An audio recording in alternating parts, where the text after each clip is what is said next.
quand des médiocres arrivent au pouvoir, ils s'entourent toujours de gens plus médiocres qu'eux.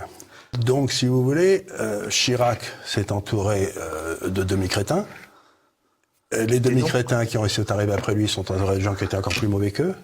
La même chose dans le Parti socialiste.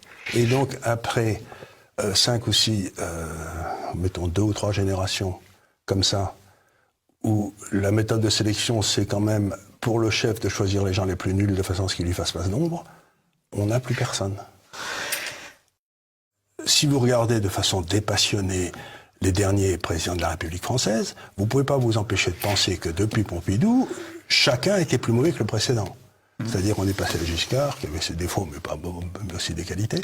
Puis ensuite, on est passé à Mitterrand, qui était tout ce qu'on peut penser de lui.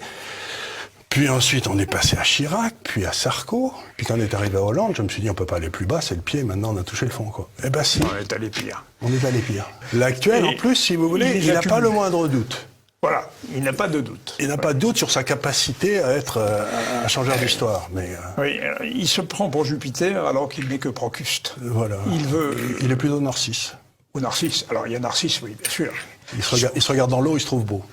Quand je parle de tout ça avec certains amis qui sont dans la haute administration, n'importe quoi, ils me disent « Mais Charles, de quoi parles-tu ?